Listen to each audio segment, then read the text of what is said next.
দ্বিতীয়বার দাদু হয়ে উচ্ছ্বাসিত রঞ্জিত মল্লিক। অভিনেত্রী কোয়েল মল্লিক শনিবার দিনই জন্ম দিয়েছেন ফুটফুটে কন্যা সন্তানের। নাতনিকে দেখে কি বলছেন রঞ্জিত মল্লিক, কি বা জানালেন অভিনেত্রী কোয়েল মল্লিকের মা দীপা মল্লিক। আপনাদের সবাইকে স্বাগত সিনে গসিপে।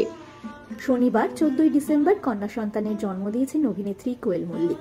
এরপরে রঞ্জিত মল্লিক সংবাদ মাধ্যমে জানিয়েছেন তার নাতনি সম্পর্কে। চওড়া হাসিতে সংবাদ মাধ্যমে রঞ্জিত মল্লিক বলেছেন, ফুটফুটে দেখতে হয়েছে নাতনিকে।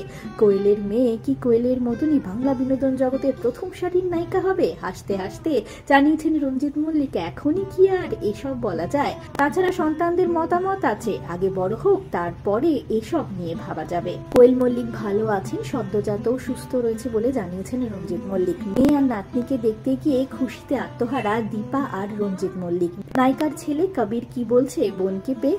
রঞ্জিত মল্লিক জনপ্রিয় সংবাদ মাধ্যমে জানিয়েছেন, কবির অনেকটাই বড় হয়ে গেছে, অবসরে ছবি আঁকে। কোয়েলকে নার্সিংহোমে ভর্তি করানোর আগে হঠাৎই একদিন এক ছোট্ট মেয়ের ছবি আঁকলো, মাকেও দেখালো সেটা।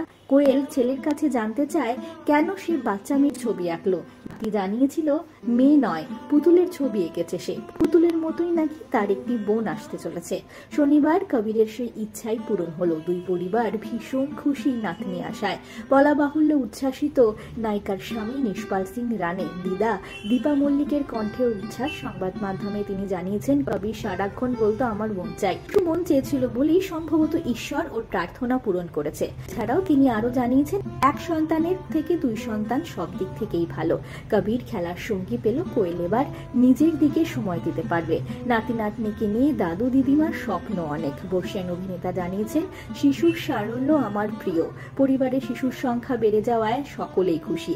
আমারও খেলার সাথে বাড়লো। মেয়েকে একটু বড় করে নিশ্চয়ই অভিনয়ে ফিরবেন আবারও কোয়েল মল্লিক। এই বিষয়ে দীপা জানিয়েছেন, অবশ্যই ফিরবে। অভিনয় ছাড়া কোয়েল বাঁচতে পারবে না, তবে এবার আরো বাছাই করে কাজ করবে।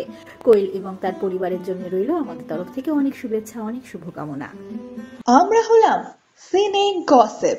জুড়ে থাকুন আমাদের সঙ্গে, সাবস্ক্রাইব করুন আমাদের এই ইউটিউব চ্যানেলটি।